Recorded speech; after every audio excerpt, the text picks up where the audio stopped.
is for Allah, nothing but Allah. Ba is the beginning of Bismillah. Ta is for taqwa, bewaring of Allah. And Tha is for thawab, a reward. Ja is for Jannah, the garden of paradise. Ha is for Hajj, the blessed pilgrimage.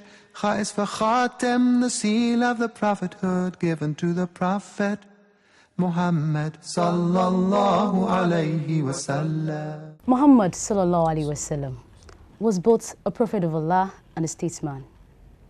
His leadership style was most comprehensive and dynamic.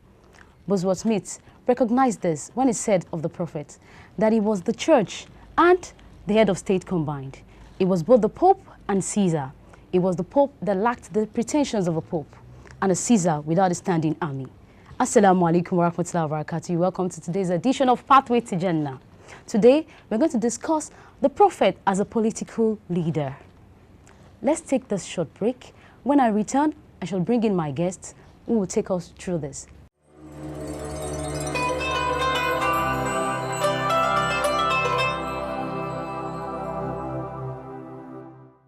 You're welcome back. The program is still Pathway to Jannah. Join me to welcome into the studio Imam ABDULHAKEEM OSHODI. He's a missioner of Mindful Islam.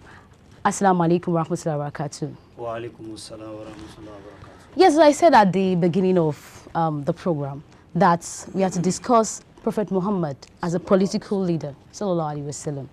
Now, the mere mention of that word, politics, Muslims tend to have reservation for the word. Who is a political leader? A'udhu billahi minash shaitanir rajim. Bismillahir rahmanir rahim. All praise and adoration belongs to Almighty Allah, who has been existing prior existence and who will surely continue to exist when a system might have gone into extinction. After that, the concept of politics, it can be seen as a mechanism towards governance. But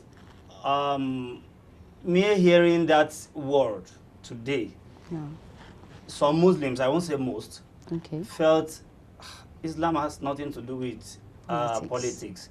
And not forgetting the fact that Islam itself is dinu siyasa. It is the religion of politics. It encompasses every facet of life. So politics is inclusive. So who is that political? Who can we say is a political leader? The word leader has to do with somebody that gives way, that directs, this is the way to go. A leader, which is quite different from being a boss. Okay. A boss would tell you, this is what I want to do, you must do it. But a leader will lead you to, if you make a mistake, a leader will correct you. Okay. But if a boss would not want to kind of accept that kind of a mistake. All right. So a political leader leads in terms of the political life of people. Now, when we say the prophet, we talk about what comes to mind is spirituality. So how can we juxtapose being a spiritual leader and then being a prophet and being a political leader? Being a political leader, it's, I would say, the Holy Prophet Muhammad is all-encompassing. Talk of every facet of human life, it touches. That's the more reason why this person, Michael Hart, in his book that he wrote, that he said the 100 most influential people in the world. He now said on page 33 of that book that the reason why he chose the prophet is that it touches every aspect of life. Irrespective of what you can think of, the prophet touches everything. That's the reason why he placed him on number one. So now, being a political leader, some people felt, oh, if you're a spiritual leader, you don't need to delve into politics. Not forgetting the fact that being a spiritual leader, in fact, the Holy Prophet Muhammad, when he leads in the mosque, he will still lead at the political front. Being a leader, it can be referred to one of his, the emissary is sent to Yemen, when he sent Mu'adh bin Jabal to Yemen. As a leader, out of all the Sahabas, he knows their capacity and capabilities. He knows who can do what. So he chose Mu'adh as a political leader. Now, he chose Mu'adh bin Jabal. You are going to be the governor of Yemen. he was now asking him, he wants to be double sure whether he's going to deliver the dividends of governance to the Yemenis. He was now asking him, when you get to Yemen, don't let their property enter into your head. Don't take their property in a wrongful manner. Again, what will you use to judge? Because as at then, the judiciary, the executive, is encapsulated in one person. In one person, all right. So he was now asking him, how will you judge? He said he will judge with the Quran, he will judge with the Sunnah of the Holy Prophet Muhammad. He now asked him, if you couldn't find that judgment in the Quran, he said he's going to look into the Hadith. What if you can't find it in the Hadith? He now said he will use his a consensus reasoning that would not go against that of the Quran and that of the Sunnah of the Holy Prophet Muhammad. Now, with what you have said, you mentioned the Quran and the Hadith when he was talking to Muaz bin Jabal. Now, when did the Prophet assume this role of being a political leader? You know, we have the life of his life in Mecca and his life in Medina.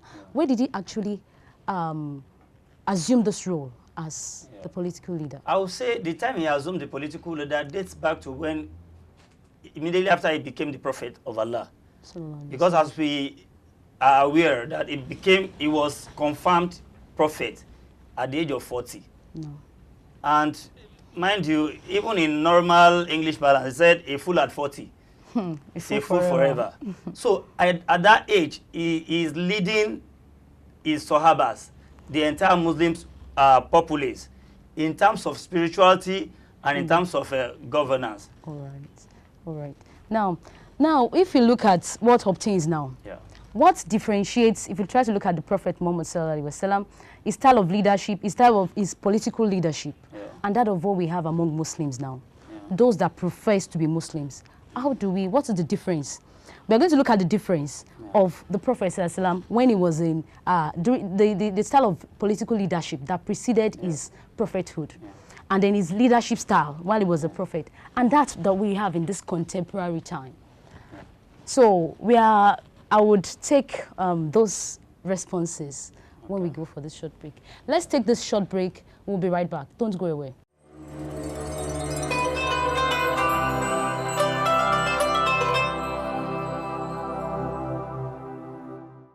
You're welcome back. The program is still Pathway to Jannah, and I still have in the studio with me Ustaz ABDULHAKEEM OSHODI, discussing with me the Prophet Muhammad Islam as a political leader.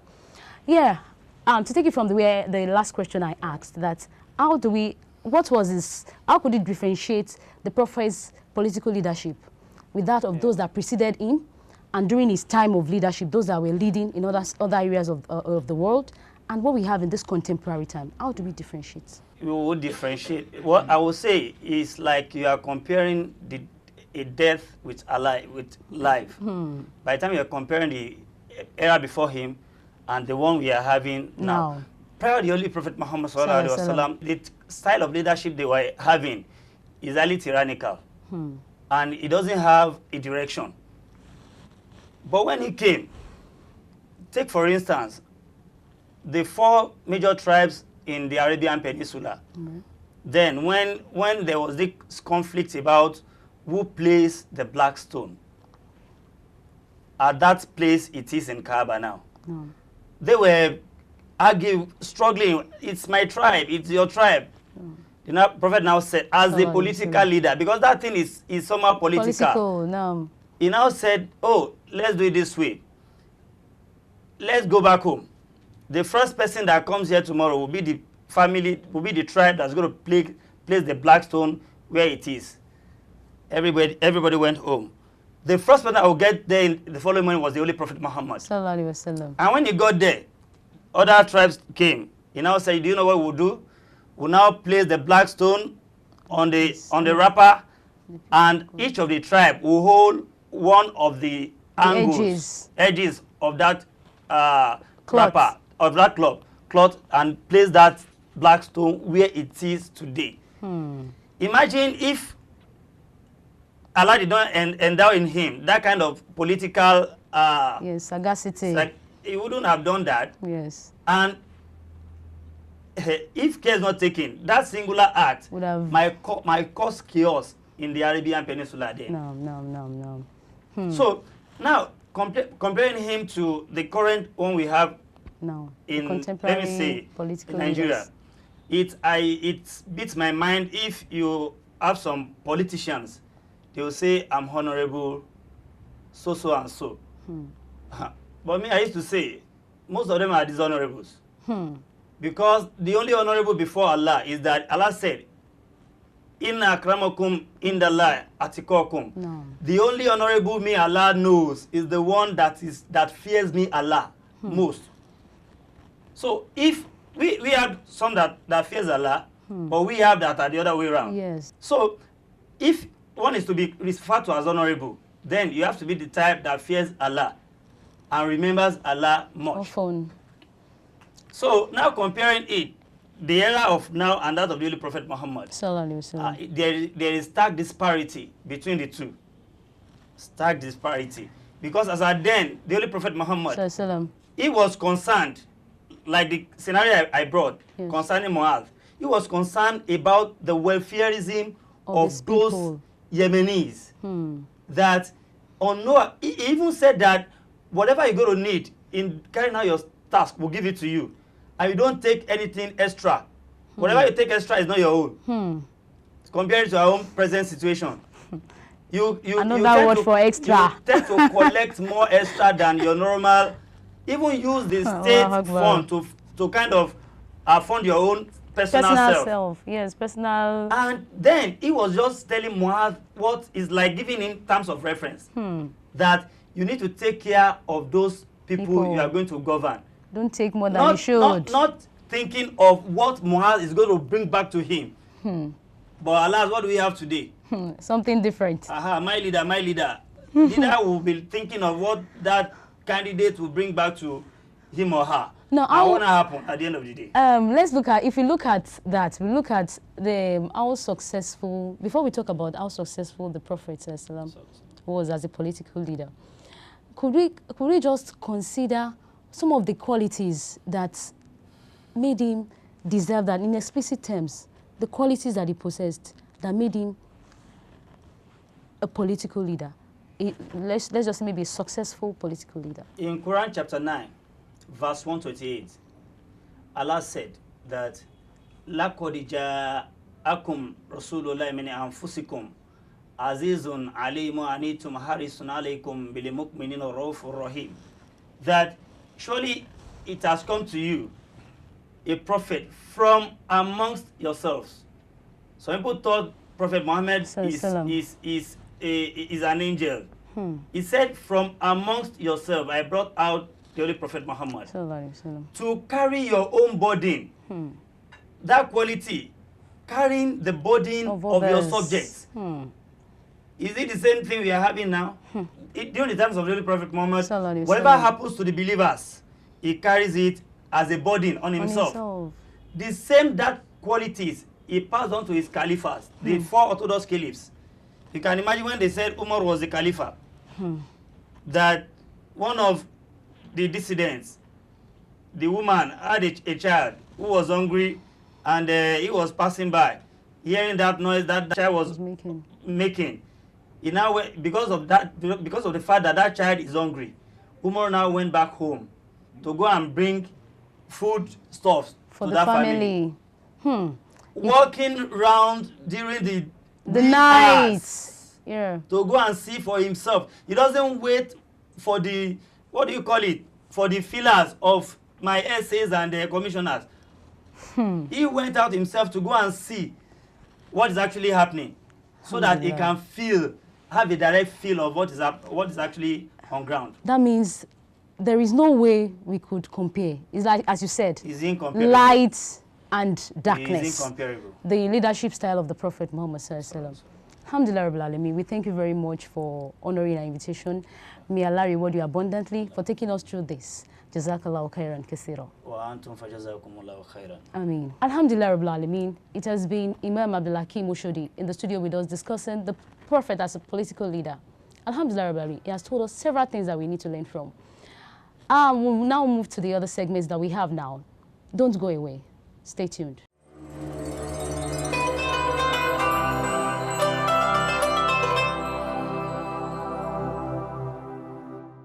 The 26th of June every year is set aside for the commemoration of International Day Against Drug Abuse. Realizing the prudence of the manners in the society, and with the recent scourge, Nurturing Future Foundation, in collaboration with some partners, continued with the advocacy of sensitizing residents of the Makoko community in Yaba, LCD, Yaba, Lagos. The nationwide campaign started since 2015 in Kaduna. The collaboration with MSSN Makoko branch, Form 1 Lagos State, and donations from Rights Food, MTN and Bumara Foundation was held at Form 1 Secretariat in Makoko, tagged Parent and Youth Forum, saw parents and students in attendance. The program kick-started with the opening prayer.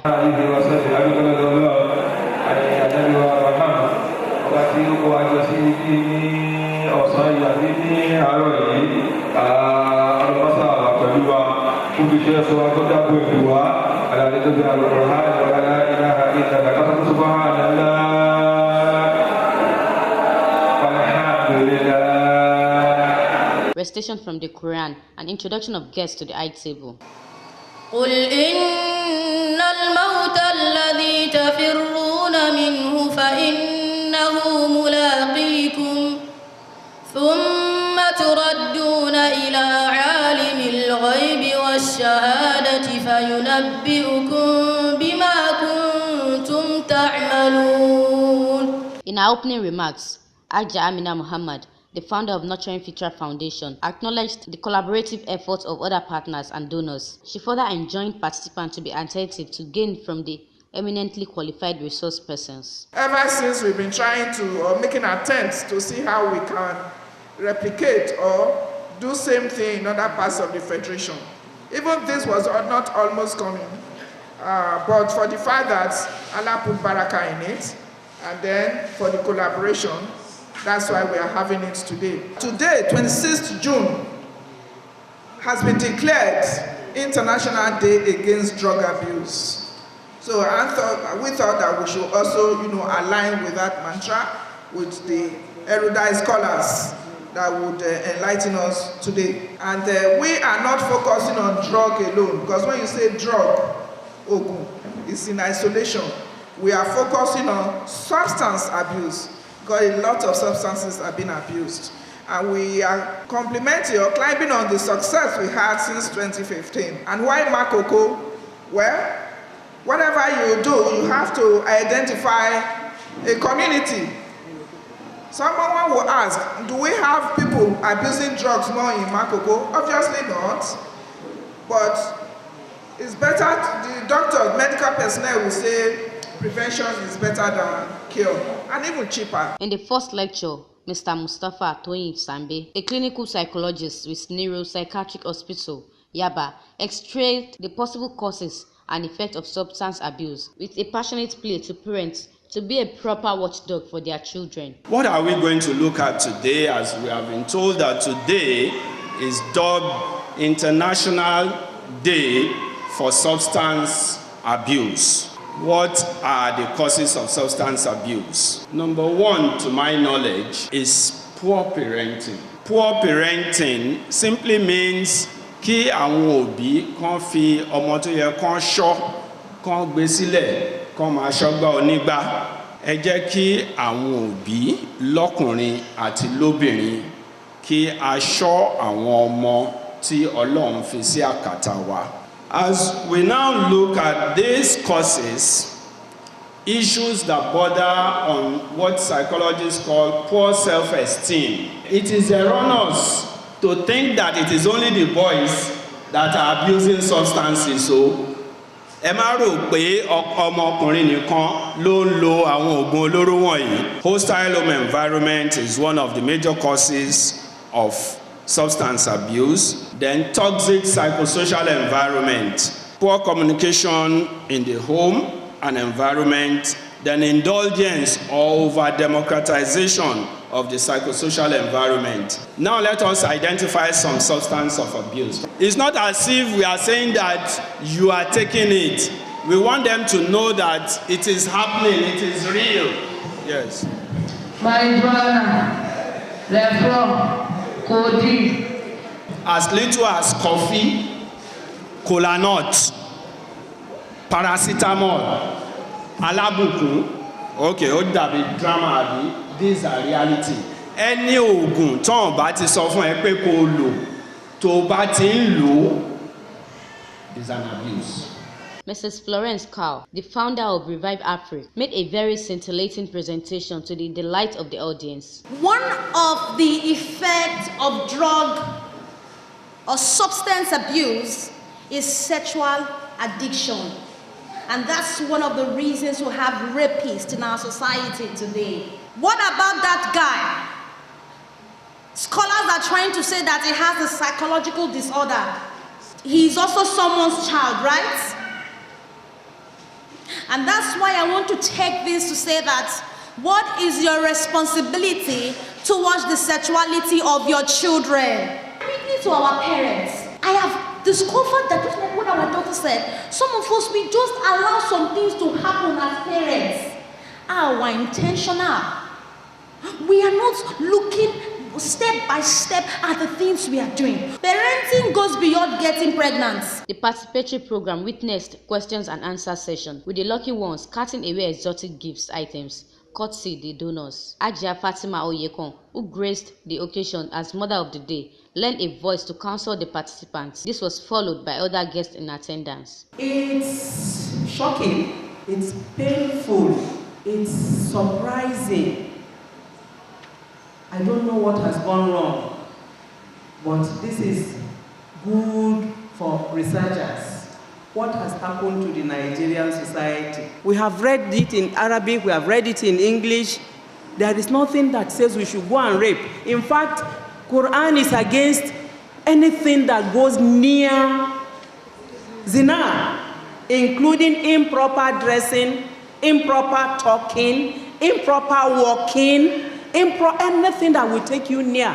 Communal child upbringing is very, very important. Nǹkan tó sáfẹ́rẹ́ láwùjọ tó fi jẹ́ kọ́wọ̀n èèyàn kan dìdàkudà. Rounding off the event, Ajia Amina Muhammad, the founder of Nurturing Future Foundation, acknowledged the support of all partners, which was followed with a vote of thanks by Alhaja Yusuf. We want to say Alhamdulillah, we thank Allah for a successful outing.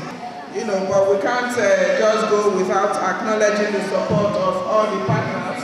And you can see on the panel there, we have the Someone, Right, Bomara, MTN, Media, and of course, MSS. All what you have gained here today, I pray it will be of a good benefit for you and your friends and people around you at home by the special grace of God.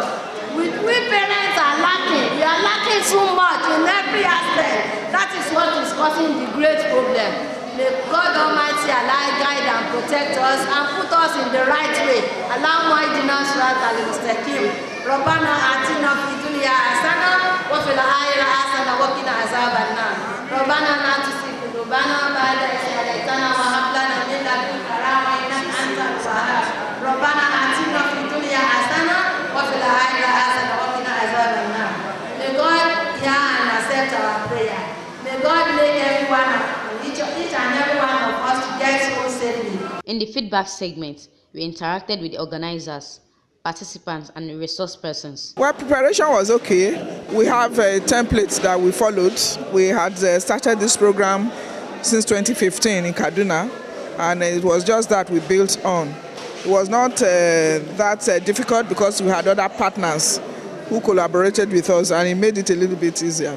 Fantastic. The response is great, and the presentation was very, very friendly. So the participants, they were able to get along with the presenters, and there was a very good mutual interaction. Plenty gifts, unexpected, and that spiced it up. Alhamdulillah Rabbil Alameen is a very wonderful outing. More grease to your elbow. At least if we can continue this to enable our youth to have information, especially about drug abuse and how we can make a preventive effort. It's a wonderful outing.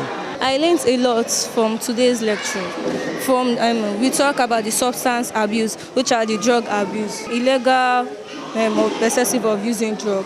which I think I learned a lot. I learned about substance abuse, which is also known as drug abuse. It's known as drug used without the doctor's prescription. While the world marked the day against drug abuse, we pray and wish that we have a substance abuse-free society all around the year.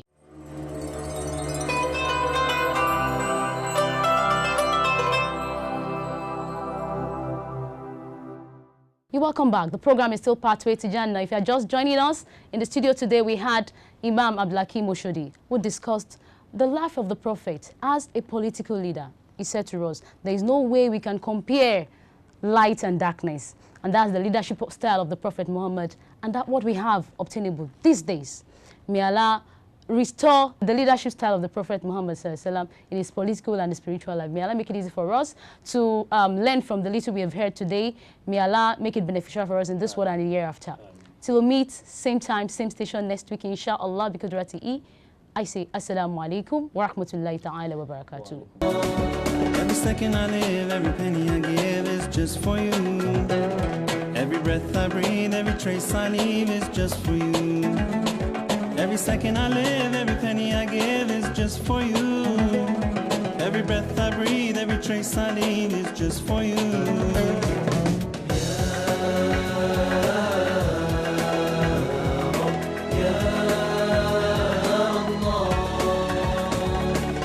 My